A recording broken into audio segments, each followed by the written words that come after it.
All right. Hey, YouTube, I'm Lucky, and today is Thursday, and so that means it's time for the Twab. And Bungie has dropped an absolutely meaty Twab on us right here. I'm going to dissect the majority of this. However, I do have to skim past some of it because literally this would be an hour-long video talking about all the crazy changes they're doing to so many different weapons and perks and everything in the game. First up, though, we need to talk about Trials. They are doing a transgender awareness week emblem here, so you can use this code if you haven't seen that already. That is the thing. But Trials this week is going to be this week we are revisiting Trials Labs with Capture Zone. A quick reminder: Capture Zone is still elimination with the following changes.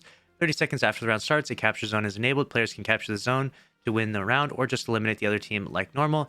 The capture zone has a waypoint from round start, including a countdown timer, so everyone will know exactly when and where it will be. The capture zone starts in the middle of the map in the first round and changes location each round. So they're bringing back control Trials. Let me know your thoughts about that in the comment section below. We took feedback from the previous capture zone lab and made the following changes. We're using a stronger Trials map. Endless Veil, the smallest map in the game. Rather than rotating through points that give one team a significant location advantage, we are rotating through 3 neutral zones, one at the temple, one at mid, and one at the shrine. Very interesting. We'll see how this plays out. I was hoping they would use something like a bigger map with this, with a longer than 30-second timer. That was my goal. Maybe a 45-second timer, maybe a minute-long timer.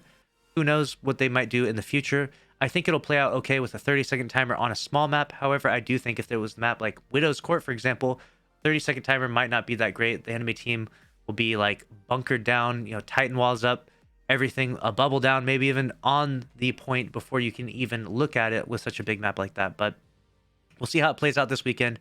I'm cautiously optimistic. And they are bringing back card-based matchmaking, so it's not the win-based. But there will be the flawless pool being turned on Sunday at 10 a.m.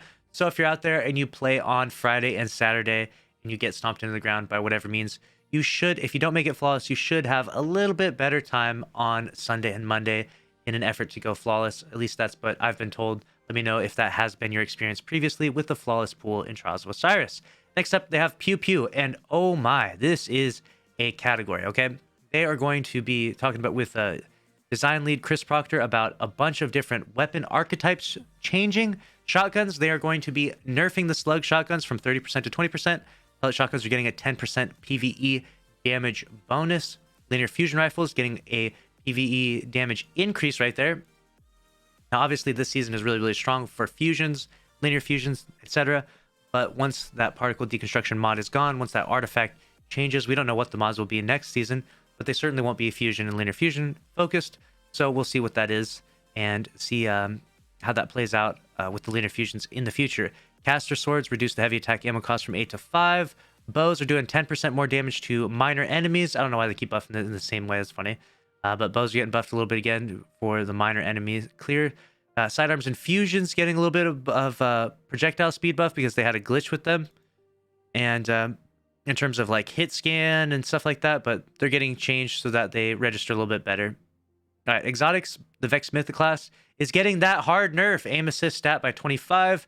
Aim assist cone from 1.1 to 1.05, and it requires 3 eliminations to get the linear fusion rifle overcharged to proc instead of 2.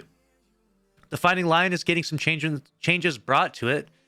We got remove the multi-hit requirement, i.e. dealing any damage will grant the buff, increase the buff, the reload stat from plus 50 to plus 70, increase the buff duration to 7 seconds. So if you're a fighting line user out there, I know a lot of people like the fighting line, getting some changes brought to that. Arbalist. It now has intrinsic anti-barrier. The Arbalist is about to be extremely nasty in PvE.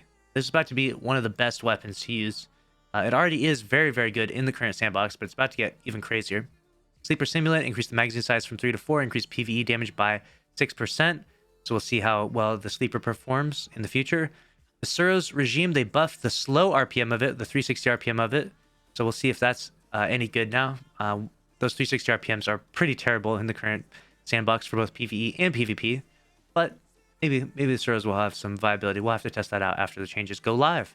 Cryosthesia has a bunch of changes. We got removed variable trigger completely, now fires on trigger press instead of release. This will make it feel much more responsive.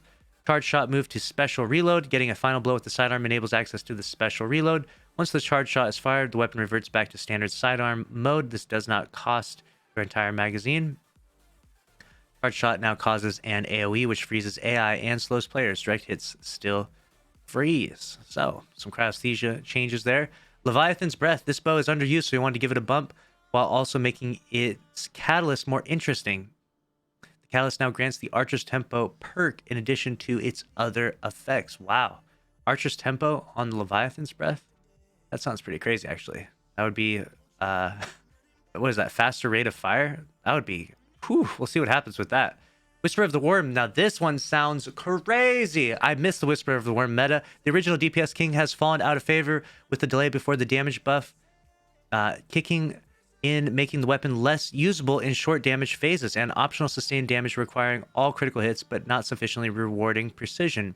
Reduced delay on activating Whispered Breathing from the catalyst from 2.1 seconds to 1.2 seconds. White Nail Magazine refill changed, was 3 from inventory, but now pulls 2 from the inventory and 1 from thin air. So it used to give you 3 from thin air, and then they changed it to 3 from reserves, and now they're reverting. So it's 1 bullet from thin air, magic, free bullet, and then 2 from reserves, which I think is a fair balance, especially that paired with the Whispered Breathing, and the increase in the catalyst time on that will actually be really, really good.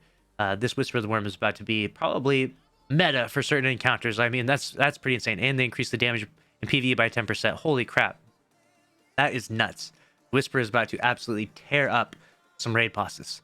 The Darcy, the sniper has been terrible. I mean, I've mentioned this many, many times, how the Darcy is a power ammo sniper, but literally the special ammo snipers outclass it in DPS. Reduced flinch, recoil, and accuracy degradation by 50% while Personal Assistant is active. Personal Assistant now has a 1-second delay before deactivating. When off target was instant. Increased damage in PvE by 20%. Okay. So, a healthy Darcy buff there. We'll see how that performs afterwards. Malfeasance. For a weapon all about explosions, this hand cannon's explosions were a bit underwhelming. Increased explosion damage by 50%. Wow. A big Malfeasance buff there. Dead Man's Tale. We've seen the Scout Rifle's usage drop dramatically on console since the recent nerf. So we spent some time tuning it in a way that benefits controller much more than mouse and keyboard. We don't believe this buff will improve the weapon much on mouse and keyboard, specifically touching hipfire with the catalyst. This is naturally branching the tuning between input devices, but the bits we touch are either present or are much more impactful on controller. Increased reticle friction, fall off distance, less recoil, improved accuracy. So we'll see what the Dead Man's Tale is like on controller soon here.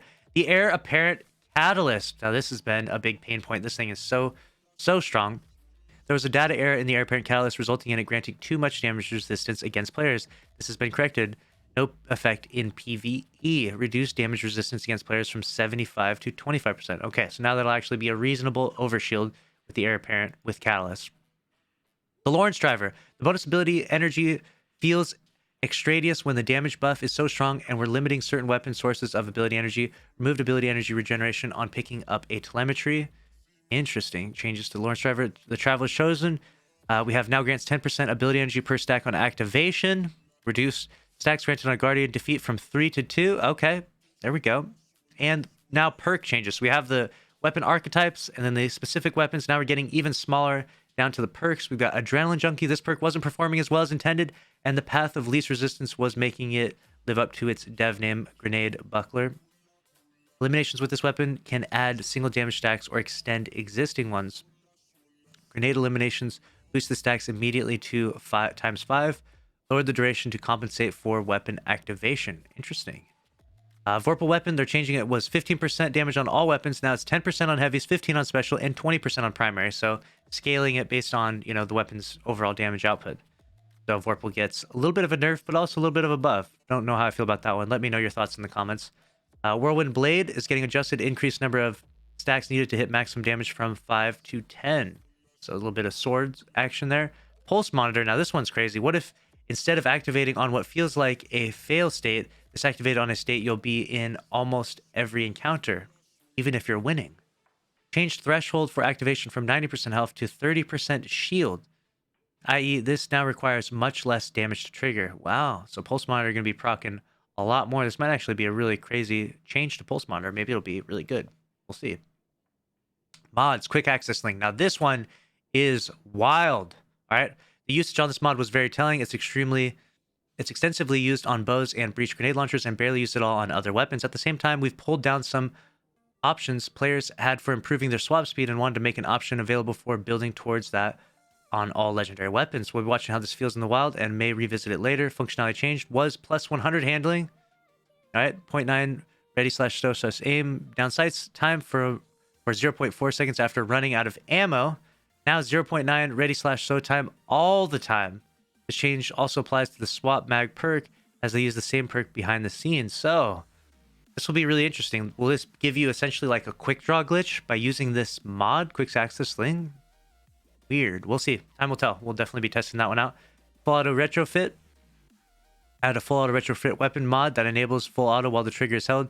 Usable on legendary hand cannons, sidearms, scout rifles, and pulse rifles. This is unlocked by default for all players. So they're giving everyone this mod to put on your weapons because when the Witch Queen comes out, they will fix that and allow a lot more full auto options for all weapons for accessibility like they talked about in a previous TWAB. But for now, they're just going to do it with a mod in the meantime. Near future. Annual expansions are a good time for system level changes. Since they get so much more playtest time over a long duration compared to a normal season, we don't like that the desire for exotic callus is largely driven by the orbs of power generation they provide and have something in the works to let players build around that limitation. Weapon differentiation. If I have 2 void adaptive hand cannons, one from the Service Foundry and one from the latest raid, why do I care about one more than the other? The stats tend to be fairly close. Perk pools can be different, but there are only so many perks, and it's a stretch to say the perk pool gives the weapon its identity. We've got something shipping on all new and reissued weapons in the Witch Queen that addresses this issue directly and are working to expand the same solution to all weapons that drop in the future. That seems crazy. What would they even do for weapon differentiation? I'm really confused about that. That actually sounds really exciting, though. It sounds like they've got some big works, some big plans in the works. Now, we mentioned in the last patch notes that we're not done with special ammo economy in PvP and have a further tweak coming that should help bring down the amount of ammo floating around. Wow. Even further nerf to special ammo. Exotic primary weapons already advance ammo finder mods much faster.